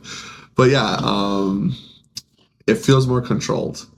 But if you think about it, you're not being random. You're like, oh, sometimes I'll do the block like this. Oh, this feels good. Yeah. And then you're like, let me look at 7. That didn't feel good enough. Let me keep going. Arena's just like, brrr, take your fucking shit. If anything, they probably want the shuffler to be fast so that the calculation speed isn't slow. I'll never believe it. I'll never believe it. Hell yeah, brother. Never pivot. Okay. You merely adopted the copium. I was born to it. Quickly, standard, what's happening outside of Vivi Cauldron. Vivi Cauldron is currently 24.7% of the meta. You add another 8% for Izzet Prowess, which is just Vivi, but playing... Vivi not Cauldron. Yeah, Vivi not Cauldron. That's what I was saying. Like, if ban Cauldron, Izzet Prowess is like 12% of the meta, would have been totally fine. Totally fine. Hopefully they do go back and the next time they get a chance and ban Cauldron. Just mulligan your choice. So it's blue-black midrange is like Kaito, and Esper Self-Bounce is like basically Pixie. It is Pixie. And it is Kaito. Okay, cool. Like, blue-black midrange has pretty much not changed. Yeah, so blue-black midrange, Pixie, Vivi, kind of Vivi. Blue-Light Control been putting up numbers. Back, cool. 7.3%. Yeah. Yeah, Fred was saying he was playing it and having a really good time. He played it this Monday. Yeah, and well, it feels like... Also, Sudhi was playing Esper Control, and that looks pretty good too. Yeah, well, he's pretty much playing the blue-white list. Yeah, with some black cards. Yeah, it's just Which like is cool. strategic betrayal to like do the thing of like beating BB. Right, but he also has like access to like shoot the sheriff, and shit like that. Yeah. Which I think is really cool. Even though that card is bad. Well, sometimes it feels good to not give maps. I mean, respect that. That's true, but like currently the newest Pixie lists, and that's actually why I'm playing the Pixie list, is that all of the cards except for Kieran are outlaws. Pixie is an outlaw. Which black rules? What was he playing? Siren Pirate is an outlaw. Oh, you know what? Maybe it was just Strategic Betrayal. I'm tripping. He might not have even been playing Shoot the Sheriff. Because he bought 4 Strategic Betrayals from me and was like, I'm going to try 4. And I was like, not only do I respect that, I love you. Because I personally like Strategic Betrayal. I think there's a lot of stuff you can do with an Edict. And the fact that it also exiles is kind of nice. I think hitting the graveyard is really good against Cauldron decks. I think the card is terrible if you're not playing into Cauldron. Oh, for sure. But like even against like Pixie, it's like sack a shitter, and now your Storm Chaser's Talent is worse. Okay. Could have been worse. It's okay. It could have been worse. Yeah. I'm not going to complain. It's better than having Shoot the Sheriff, and I can't target your Spyglass Siren. Yeah. What's awesome about the blue-white deck... Also, doesn't it work as an Edict against... No, it's Kaito has hexproof on your turn. Never mind. Correct. It's a sorcery. Small Teferi back when? The blue-white control deck is cool because it's running big Elspeth. Yeah. And you can like really quickly... big. 5-mana Elspeth. 5-mana Elspeth, you can turn the game around really quick. Well, I like Planeswalkers as win conditions in control. That feels like control to me. And then like obviously it has Overlord because it just has high synergy. I really like when they sideboard the Bezos and they don't mainboard them because Bezos is such a bad creature right now, and it's not a control creature, it's a mid-range creature. So like you sideboard it in against the decks you want it, which is honestly not that many right now. The only reason it was a control creature in the red format, you needed the 4 life. Yeah, you needed the 4 life and a 4/5. That's right. Like you didn't care about the other modes. But like seeing JD play Shiko today, I hope that really emphasized like so Sudeep was playing Esper control. I'm like, you're actually playing control. The other guy's playing the deck you kept calling control. It's Shiku mid-range because you beat his ass on fucking Esper. And in theory, if it's a control deck, he should have been crushing you. But you guys are both playing mid-range, and you're just like, I'm drawing more cards than you because you're a fake control deck. Right, because eventually they will run out of gas. And control doesn't do that. And once you have stock up and a Storm Chaser's Talent, you're just looping your own stock ups more than them playing it twice. Right.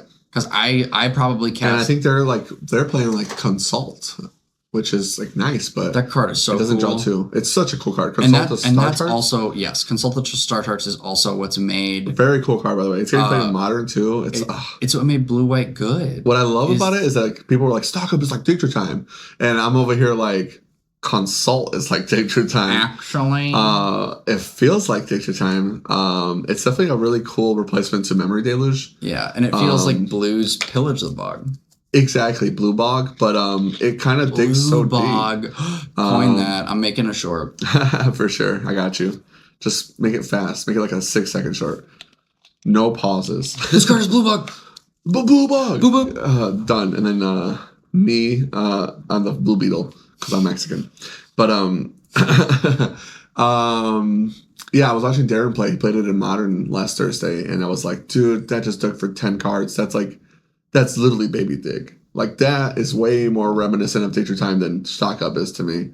I love Stock Up, but it's 3 mana, it's sorcery, it only digs 5. The draw 2 is nice. It is a great card, but like Consult is like... Well, and they can split it now. I think Fred was saying he's doing 2 and 2. Oh, no, Control does 4-2 right now for 4-2, that's what it Blue is. Control. Yeah, 4-2. But it's 2 Stock Ups because it's slow. The Consult is just free. Honestly, it's like... And instant speed. Yeah, like, even when you do it on turn 2... And you get it's 2 like, if you kick. Yes, if you kick it, it's Dig Through Time. Yeah. But better, which is crazy. So, like, the mana is worth it. But even on turn 2, like, I really need to hit a land here. Just digging 2 deep is, like, fine. It's like, let me just anticipate here, and we'll figure it out later. It just gets better as the game goes on, which is honestly really cool because it's such a control card, but you can still play it in combo decks if you really wanted to. Yeah, really cool card. And I still like Stock Up. I respect Stock Up. People were dying on the hill comparing it to Dig Through Time. And I was like, bro, this is like Divination ++. and you're calling it Digger Time, which is banned in Modern.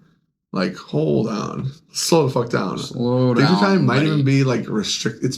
I'm pretty sure Digger Time is banned in Legacy actually. So it's like, let's calm down a little bit. Yeah. What's it called? What else have we not talked about? Did you? Is there anything you're? Oh, actually, The rest is that did you want to talk about this, or are we talking about this? Well, I still just want to be here. Is that outside of right? Like if VV is not in the format, there's so many other decks that are cool. That new mono red list is really cool. That are running around. Taurian, whatever that changeling guy is. I forget the name. Yeah, it looks like a fiend or something. Looks like a bull. It's like a Taurian something. Yeah. I can't remember, but I pulled it for a couple of people this week, and Fred was like, I might play this mono red deck. It's freaking nasty. He's been saying it's really good. Yeah, it's every time an opponent plays, like, casts like a spell or a non-creature spell, you get counters on this card. And, like, Pixie gets scared of that. Vivi is scared of that. It just gets giant. It's awesome. Mm-hmm. Beyond that, there's this Temur Landfall deck, which was the other thing that Stan was right about. I told you guys Landfall was going to make it. Roots. Temur Landfall looks so good, too. Orzhov Ketramos, playing Strategic Betrayals, and like having Ketramos. I'm so excited for all the Orzhov decks, honestly. Like Raise the Pass, Ketramos, Bats with Momo if it's still playable during when Avatar comes out. That Momo, did you read it? Okay, so let me pull it up. Let's talk a little bit about Final or Avatar. Well, I guess spoilers. And then the last one is the deck that I think is coolest is the Simic counters deck. Oh, the Ouroboride? Yeah, where you put like you've got the 2-drop. I just love that card too because it's such a cool reference. Are you like familiar with Ouroboros? It's like the self-eating infinite dragon. Oh yeah, that's the name, Ouroboros. Yeah. And so like the fact that it's like this like infinite stacking counters ooze now, it's so cool. Yeah, it's so cool. Well, and the thing that you do is that you've got this card that says Landfall. You can give something plus. It's a 3/3. You make a guy base power and toughness 3/3. Yeah, and if you have 6 lands, it's a 6/6. And so you just like, cool. I have an elf for ramping, and then like on turn 4, I'm playing Ouroboride. Well, if you have an elf, you're doing turn 2 the Landfall guy, turn 3 Ouroboride. Well, I think that you probably want to like do it on turn 4 so that you could Ouroboride land immediately. You could, but if you have the Ouroboride out already, then you're just cooking. Yeah, if it's not... It's base power and toughness, so it keeps the counters on top of it. Yeah, then everything is not murdered, but like you quickly make your team like huge, like 3/3 to the whole team. Well, the thing with Ouroboride is it pumps your entire team for how much power it has, including itself.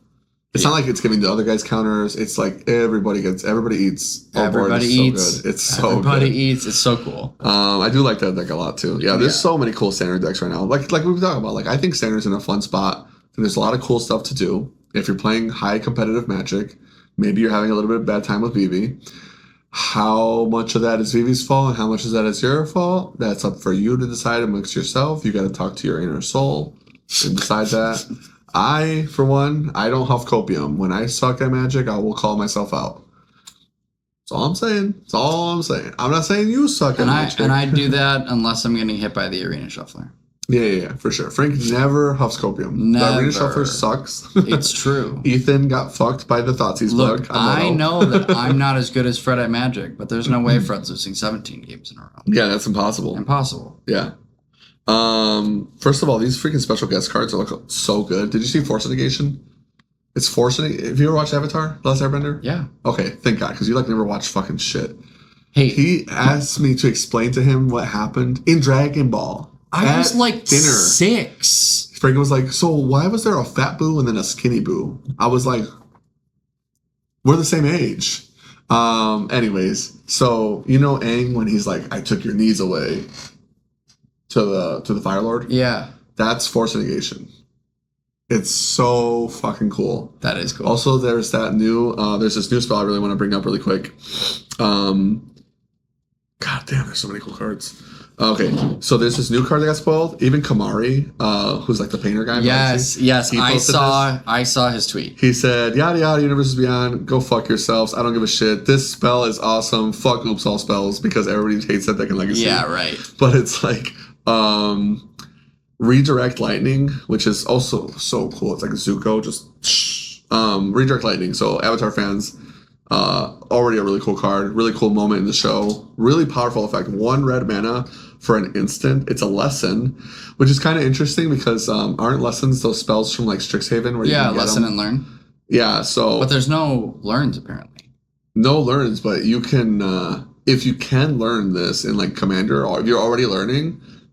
Just saying. I like Commander doesn't I'm not have just saying. I'm just Commander saying. doesn't have a sideboard, so you have to learn in Pioneer. Yeah. But anyways, LOL. hopefully we get some learn spells in like Lorwyn or whatever. Who cares? You know, next set. There's gotta be a teacher set coming out again. We can get Harry Potter too. I mean Strixhaven 2. The Chamber of Secrets. Redirect Lightning, 1 red mana, instant lesson. As an additional cost to cast this spell, this is so Lightning Axe coded. As an additional cost to cast this spell, pay 5 life or 2 generic mana. You can change the target of target spell or ability with a single target. So it's just a misdirection effect, basically. It kind of reminds me of we used to play an effect like this in Scred actually back in the day. I was talking about Scred with the Pioneer guys earlier because we had a guy playing Mono Red Dragons. It was kind of cool. But Scred used to play this spell where it's like if your opponent played a blue card, you can pay 1 mana instead to do the same effect basically. But otherwise it was like a 4 or 5 mana misdirection. It was pretty bad. The only reason why we would play it was because they had just unbanned JTMS.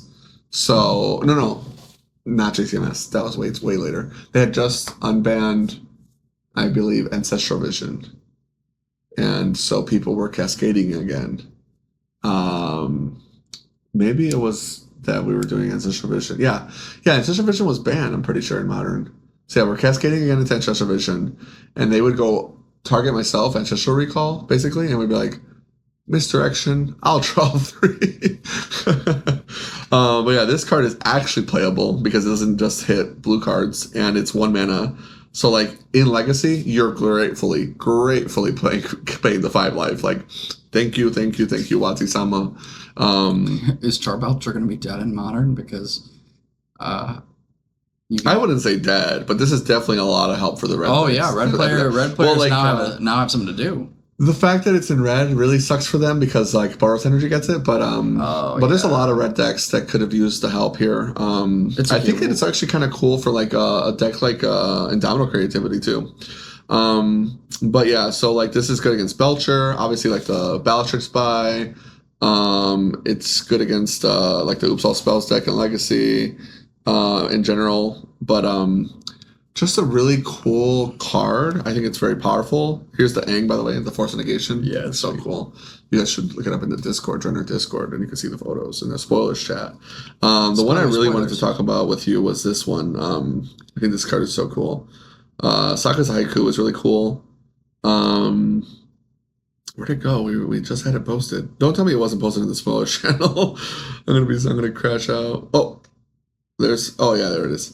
So there's Appa and Momo. These guys are sweet. So Appa is a 4 mana legendary Bison ally, which there's allies in Avatar. So Commander players, buy your ally stuff now. I'm pretty sure Katara for Commander doubles your ally triggers, which is usually that's what trigger I saw. doublers are pretty crazy. Not financial advice. Flash flying 3/4 4 mana Bison. So contest the Beza slot kind of. But when Appa enters, airbend any number of other target non-land permanents you control, and then whenever you cast whenever you cast a spell from exile, create a 1/1 white ally. For airbending, I had a list here. We were yapping, and oh my god, how many messages? 1,000. So many messages. I already have a hard time keeping up with the Discord, and like as we're talking more. Like people are talking every day. Yeah. I'm like, it's beautiful. I don't have time. Okay, well, I had a list. JD was so nice. The vice president himself, the GOAT, was like so nice, and he put what all 4 of the bendings were for me, and I lost the message. Unless it was in a different channel. I think the sucks about spoilers is sometimes people talk in general about spoilers. They're just yapping. Stick it to one channel. See if general chat has like the bending. Okay. But anyways, while you're finding that, Momo Friendly Flyer. This is the one I wanted to talk about. 1 mana white 1/1 flyer. lemur bat ally. So Momo's a bat, little cutie patootie, and the first non-lemur creature spell with flying you cast during each of your turns costs 1 less to cast. So your flyers are cost reduced by Momo, which already works with the Appa. You can make Appa a 3-drop, which is kind of crazy. And then whenever another creature you control with flying enters, Momo gets +1/+1 until end of turn. So he's like kind of innocuous because he's got like this built-in like pseudo cost reduction. But that one extra mana per turn is kind of cool to me. I think that like with Deep Cavern Vat and like you said, like 2 mana, what was the bat god? It's not Zahir, it's I forgot. Well, anyways, the bat god now. Zorlene. It's 3-drop, right? Zorlene on turn 2, though. That's pretty cool. And you have a lot of these really powerful Orzhov flyers already. I think you can build a pretty cool, like, it doesn't necessarily have to be all bats, but you can definitely make a cool black-white flying deck. And then the fact that it powers itself up with flying creatures is kind of cool. Almost reminds me of, like, spirits in a sense. I think it's, excuse me, I think it's so sweet. Oh yeah, it was standard. They posted it. JD said bats are tier 0 now, unbeatable. By the way. Oh, I love that. And we were talking about equipment, so we're like, they should give us Stoneforge. Okay, so here's the bendings. Waterbend.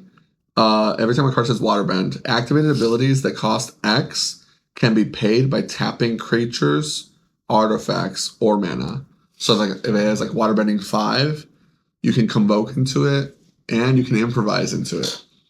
But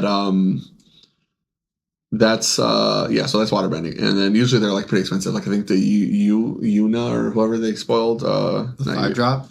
Yeah, the 5-drop Moon Girl. The Moon Spirit. Yeah. She's like she has a 5 mana ability to let you just like cast a spell for free or something, which is cool. So if you can like, wasn't this the one chick's mom? Let me see. That's the Moon Girl. That's like. My girlfriend became the moon. I'm sorry, buddy. That sucks, buddy. You know what I mean? Yes. Fire bending is add X red. It goes away at the end of combat. Kind of like attack trigger dragons almost. Airbend is exile something. It can be cast from exile for 2 colorless mana. I'm assuming they mean generic. Yeah, it has to be generic. There's no way. So exile something, you can cast it from exile for 2. So kind of like your airbending almost makes your cards plotted. That's what it's called, play, right? For murders? Yeah. Plotted. Okay, cool. I have a bad time with the names sometimes. Earthbending, turn land into 0/0 with X counters, and if it dies, it comes back tapped as the land again. That's actually kind of cool. That's awesome. Yeah. I love that. But yeah, they're all really cool abilities. So this Appa, now that we know what bending does. Bending is where's the spoilers channel? Oh, I'm sorry, guys. Speaking of bending, my bones hurt. Yeah, what's it called? Bending, I took away your knees. You're dirty now, and you have shingles. So Appa, yeah, when it enters, airbend any number of other target non-land permanents. So you can just like snipe away a bunch of your guys, and like, is this called Pixie? Sorry, obligatory. Obligatory copium. But theoretically, like you could exile some of your guys, especially like on a board state where you might even want to field nuke. So like if you played Appa and like exiled all your guys because you're about to cast Season of Burrow, where you're like wipe the board, get a 3-drop back or something, or make a bunch of bunnies or whatever, stuff like that. 5 rabbits. Yeah, make 5 rabbits. Is that the one where you like wipe the board? No, there's a card that's like there's a 5 mana field nuke. I thought it was from Bloomberg, where it's like 5 mana field nuke. If you gift Starfall Invocation. Starfall Invocation, you can like get a guy back. Yep. So like that seems pretty cool to me. I feel like you could do like a kind of like a Martyr Proc-ish kind of deck. This Appa definitely seems really powerful to me. I really like Momo too. But yeah, both of these cards are super sweet. And then they've been spoiling a lot of other cards. I didn't get to read them all, but a lot of them look really, really cool. Fire Lord Zuko is another one that got spoiled. It's Mardu casting cost, so red, white, black for a 2/4 human noble ally. Firebending X, where X is his power, in which whenever he attacks, you add that much red mana, and then it goes away at the end of combat. So obviously for the firebenders, they're really wanting you to like use that for fighting. Yeah. Which is kind of thematic, although it could have been nice. I think it probably would have been too strong by design if it was in main phase 2. Just letting you cast all this extra free stuff. Like Vivi isn't already doing that. Whenever you cast a spell from exile and whenever a permanent you control enters from exile, put a 1/1 counter on each creature you control. So like this is another guy that kind of works pretty well with Appa, where you're like, oh, if you're firebending and airbending, well, fusing those is giving you a lot of synergy here. So I'm curious how much other stuff like that's going to be in the format, because allies are already kind of like that kind of clan where they're like really like supporting each other, like slivers almost. And so if the bending styles have cards that are like trying to like occupy the same space, I'm curious what the deck building will look like there. Yeah, I don't know, man. These sets look so cool. I know there's universes beyond haters and blah blah blah. This isn't Magic, and that was really the last thing. I like it. That's really the last thing that I wanted to talk about, because the thing is, for me personally, is I have long been in the camp of I don't like universes beyond. I don't necessarily like it in Magic, only because to me it just feels like the money. Sure. I don't care about it being in the game. Right. I don't care about like the lore of Magic. Oh, so you think it's like a cash grab? Yes. Sure, to me, it feels like a cash grab. I do like that it's bringing more players to Magic. I do like being like, wow, like I saw the Lord of the Rings and it made me want to try. Like that's awesome. Sure. I think that's super cool. Right. The part I don't like is I think it's cash grab. My bigger issue, and I know that this is where it comes into store owner talk, and I know that you have more insightful stuff on this, is that I don't like the rate at which we're getting stuff now. Like we're getting spoilers for the set in November when we haven't even hit Spider-Man. And the part that really triggered me over this last whatever was it was the release of Edge of Eternities. It's the day of pre-release, and I'm like, oh gosh, I'm so excited. I'm gonna go do Edge of Eternities tonight, and like all over my feed is like, look at the Spider-Man card that came out today. And I was like, dude, I just want to play Edge tonight. Like please, like spoil this tomorrow. Spoil this any other day. Sure. That's not pre-release. So but you were telling me that they're doing a new thing. So I guess I'll start with that. I know for like you old people, it's such a struggle. Shingles. Because you're like, what the fuck? I can't rest. I have restless leg syndrome. There's too many cards. But like when they do that, it's not an accident. And well, of course. And also I like it because you're coming to come play like Edge of Eternities, but you're gonna be like late or right on time because you're so busy. I'm gonna be late. And you're already so busy. You're like, I'm coming straight off work. I gotta feed my fucking cats. I gotta shave my balls. Maybe get some Chipotle. Get to the store late. Have 20 minutes to build my deck. Complain that I didn't have 21 minutes because I would have won in round 2. No, that's not me. My deck is. I'm ready before I'm just I'm painting a picture. I'm not saying this is you. I'm painting a picture. So after you shave your balls, you get to the tournament. You're busy. You're a comp player. Too many cards. You saw a spoiler. You're like, fuck. This ruined my arena game on my drive. Anyways. That is well, there's people that are there all day and they're just like, Magic, oh my gosh, I finally get to play after 2 months. I haven't been here for any locals because I don't play locals. And then they get to see all the other Magic people and like, bro, I haven't seen you in a month. What's up, bro? Magic, did you see that Spider-Man card? And that's what's actually happening. And that's what they want. And that's like the good thing. It's like the yapping about it. Because sometimes people are coming like, can you believe they're already Spider-Man? And it's like, yeah, bro, that's crazy. And then it's like, immediately it's like, so that Venom, bro, like that's awesome, right? Like, oh shit, Spider-Man lets you web sling or whatever. Like, it's working. Another thing is, the comp players keep like, they're never gonna get it. They're not gonna do anything for the comp players. Like, if you guys get anything, something like RCQ, ooh, they threw something in Nerd Rage. Oh, there's more Grand Prix. Like, if you guys get anything, you know what they do? they give us a promo card, Yeah, like for the standard RCQ season, sure, whatever. that's Spider-Man. Oh, it's gonna Spider-Man It's gonna be promo. your store champ It's, promo too. it's so crazy money. Yeah. So like, if they throw you guys any bones, be grateful because they don't have to, but two, they really don't care about comp. They just They really don't care. They don't about care. me. But the thing is, like, for the casuals, they are cooking. So like, if you're like a player that doesn't get to play a lot, I was actually talking to some customers about this because I was curious. But a lot of customers are like, man, I actually don't like Spider-Man at all. Like regulars. Like I don't like Spider-Man at all, and I missed Edge of Eternities because I was busy. But I'm so excited for Avatar, and I'm like, that's awesome. They're like, yeah, so I'm gonna probably skip Spider-Man. I'm just gonna go Avatar. And as a comp player, you're like, I can't fucking skip Spider-Man because I need to play those cards in my standard deck for the RCQ season to win, presumably, and the Avatar cards and the lore ring cards to win. And then maybe it's a modern season and you can skip a standard set, right? And that's what you're going to do most likely, especially if you're financially on a budget, respectable. But the casual players are like, oh, I didn't like the set, so I just straight up skipped it.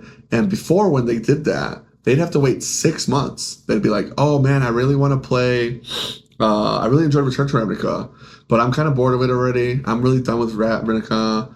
I guess I'll come back later, and it's still fucking Ravnica 6 months later because they're doing Dragon's Maze, and it's the worst fucking set of all time. And they're like, "Oh, this sucks. Well, I guess I'll do the next release.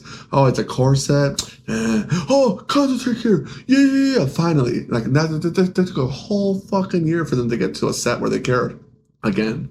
And now it's like every other set, these players are like, this is something either awesome for me, or I'll skip it, and it's not that bad because I only have to wait a couple months, and the next cool thing is coming out.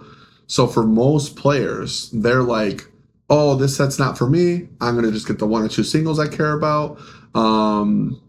But enough of the totality of the players are scooping up all the product. It's going to be gone anyway.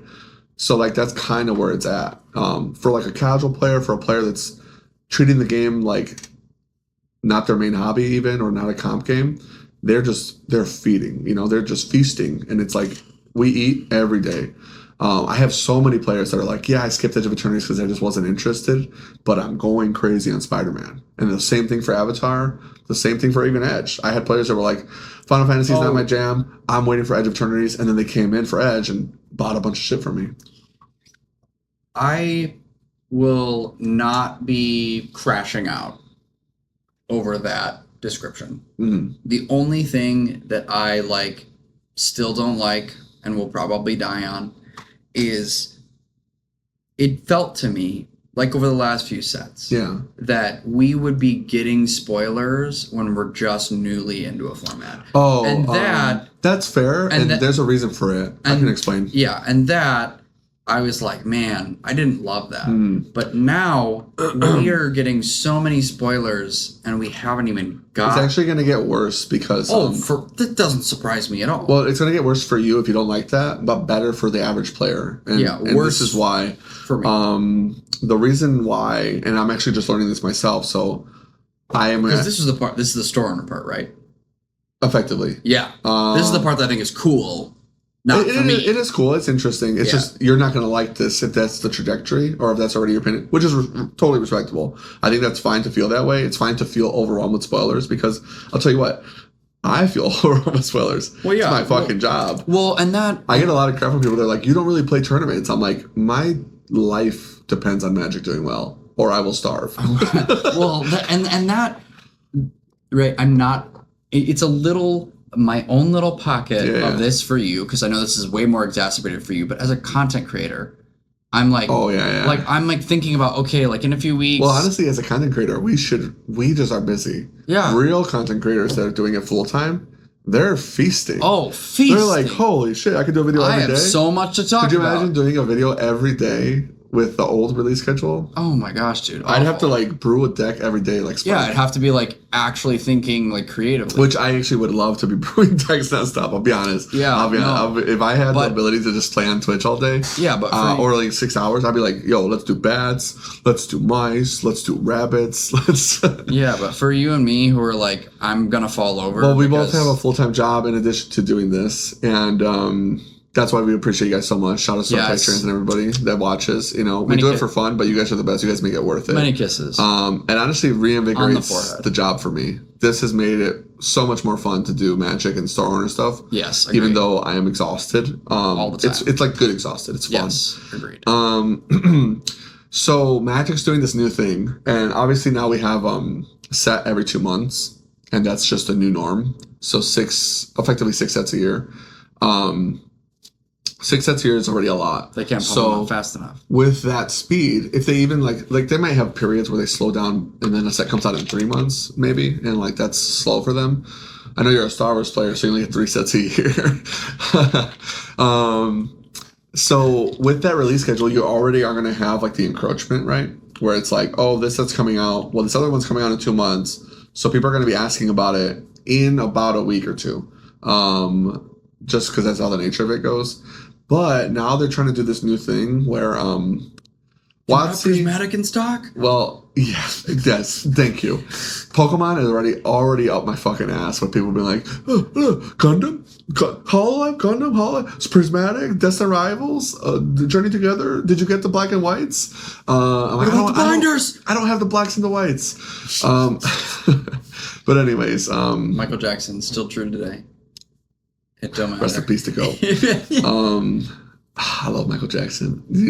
Not to tangent too hard, but like, was it the Super Bowl where he was just like, that aura? Oh man, I have aura, but Michael Jackson's aura? Holy. When he was just like, didn't say anything and just stared at the crowd and they're just like, I'm like, damn, the king of pop, man. The king of pop. Rest in peace. Anyways, musical's actually good. I have to check it out. I am a Michael Jackson fan for sure. He's Same. the go. Man, I wish I could dance like that. That's what I'm gonna do at work tomorrow. I'm gonna listen. I want to go on a Michael Jackson, like just Yeah, for sure. Sometimes you just got to put an album on and That's be what I'm like, putting in my ears. what was he trying to tell me here? I love the story. I'm so old now. I feel old. Like I'm such an album listener. Like let me experience what they wrote into its totality. Anyways, so because of this encroachment area we've already been in, they do this a lot. Pokemon does it a lot too because they have Pokemon Center. It's really fucking annoying. But Magic will be like so for you on Final Fantasy, or sorry, for Edge of Eternities, you were like, I'm so pissed that everybody's talking about Spider-Man. I'm already seeing spoilers. Well, you want to know how mad I was when they were like, order Spider-Man, and it's fucking Edge of Eternities pre-release, and I'm getting like 400 phone calls about Spider-Man, and like people coming in like, hey, can I pre-order Spider-Man? And I'm like, what the fuck are you talking about? I'm running this set today. This set, Edge of Eternities. No, I don't have my pre-orders for Spider-Man ready. What? You said Spider-Man pre-orders. Well, I don't have my fucking numbers. They have not told me my allocation. Like, what do you want from me? So, yeah, I was pretty mad too, believe it or not. Yeah. But because I was getting ass fucked with phone calls. So the thing is, that problem keeps happening where they're like, dude, go pre-order the new set. And the stores are like, on Amazon or what? You haven't told us what our allocation is. And I'm not going to post numbers without knowing, because then Edge of Eternities happens where I normally get 100 collector boxes and they short print it, so I only get 28, and then nobody gets a collector box. All of my regulars were like, damn, any Edge of Eternities collectors? I wish I had them. I wish they told me they were going to short print them, but I have no info until I get the info, right? So usually you get allocation numbers about a month before the set's going to come out. They're trying to do a thing now where stores get like a WPN, which is Wizards Player Network. So like WPN, that's like the store title that I have. You'll see it like on TCG Player now. This is a WPN official store, like a new program they're rolling out, so you know which stores are actually like real hobby stores. Yep. That run events, etc. They're trying to make like guaranteed metrics, Not like Ragnar. like. So sorry. I didn't say shit. Okay. Anyways, I love you, Giuseppe, if you're watching. I do love you, sorry about Giuseppe, that, but anyways, so I actually have to lock in my Avatar numbers before Spider-Man, because Spider-Man's not a part of this new program, but Avatar will be. So Spider-Man, they're like, hey. So you were like, give me as much Avatar as you can. Yeah, so Todd and I were just like, $1 million. we're going to order Avatar first. This many collector boxes. How about 4,000? Yeah, let's see how many I get. 4,000 collectors, please. But yeah, we did up our numbers because we were already fighting for allocation even before it became like impossible to get anything. And now I just can't even reorder. I saw boxes available in my distributor today. And I was like, 2 cases of everything and every commander deck you have, it's like $6,000. I'm just like, because you've not seen Parks and Rec, right?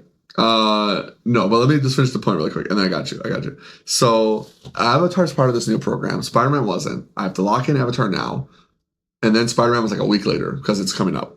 Whatever. The point is, for Avatar, they're like, hey, on this day, which is before you normally get your allocation, we're gonna do like a WotC Direct or whatever you want to call it.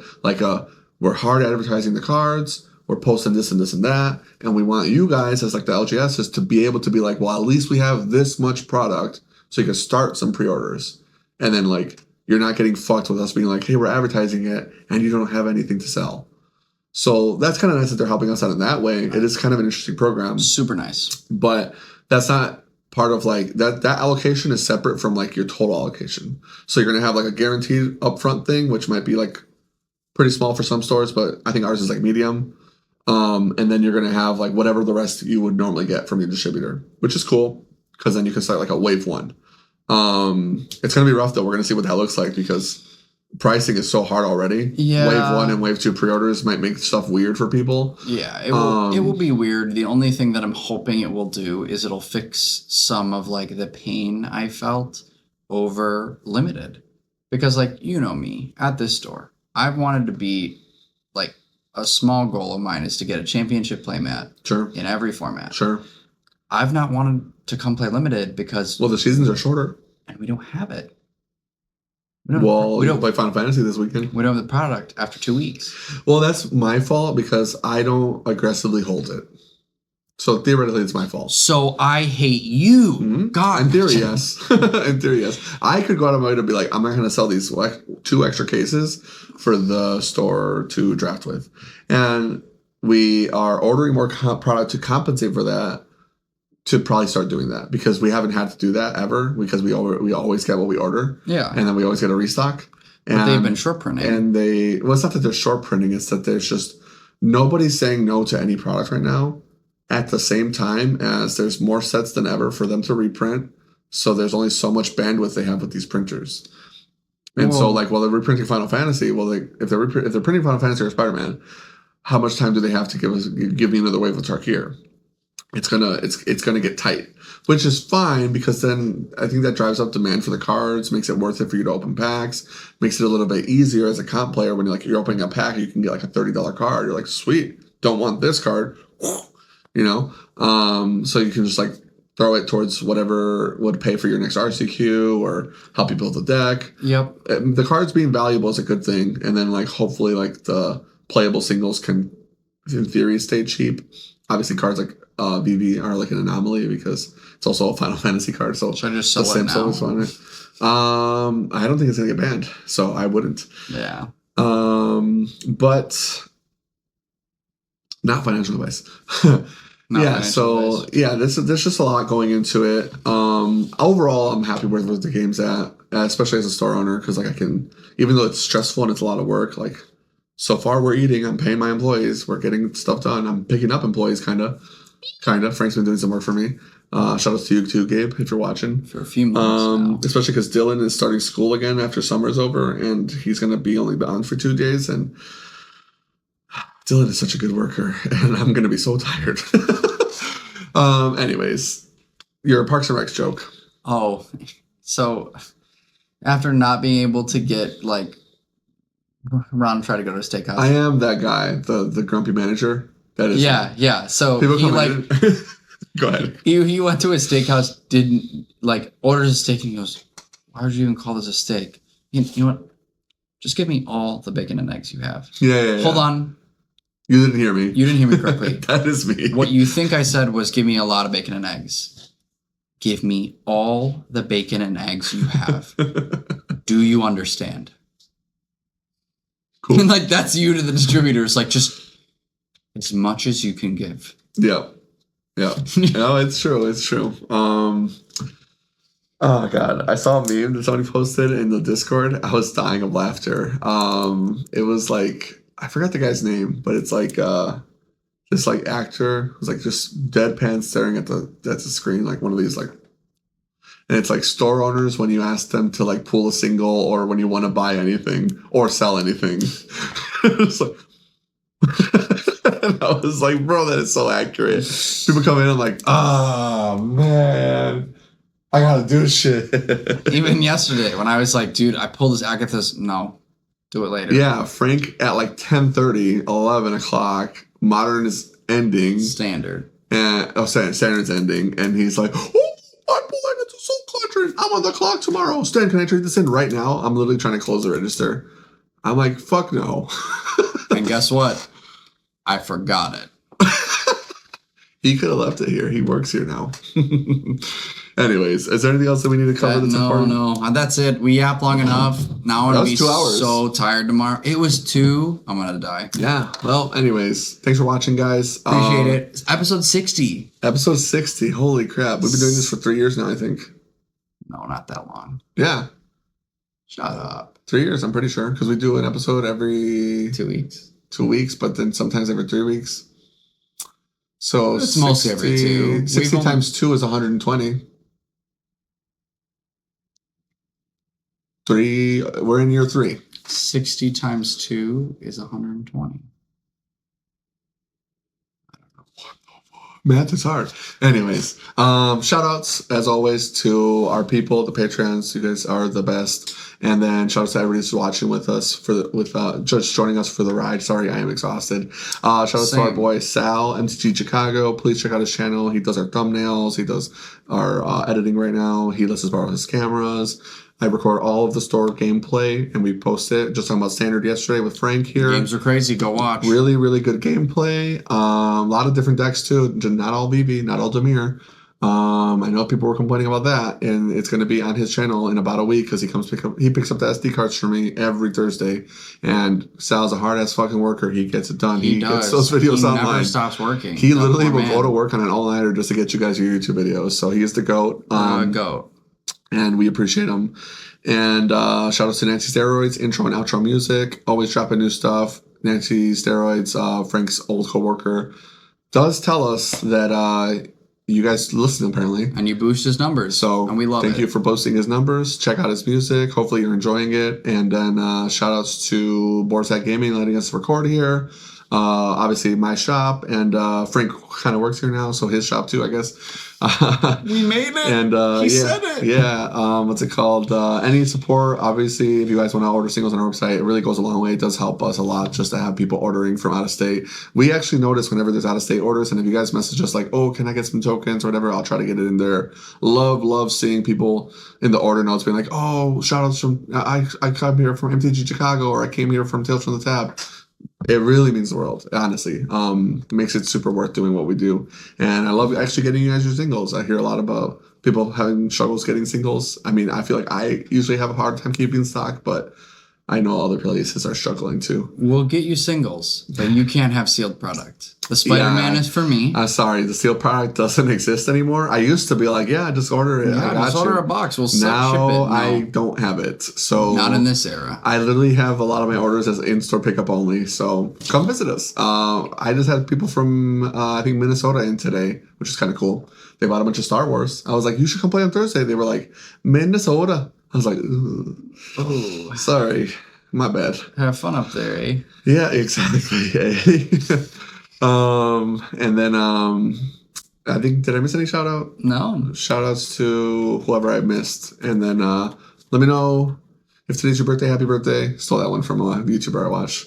But let us know what you think in the comments, please. Give us some feedback. Like, comment, subscribe. Appreciate it. And the next time we'll see you around for probably talking about the first Boardsat RCQ that's happening. Or actually, when it is pre-released for Spider-Man. Also, I might be playing some RCQs this season. Oh, I am so amped. My favorite Magic is when I'm playing with my co-host. Anyways, thanks for watching, guys. Have a good one. See you next time.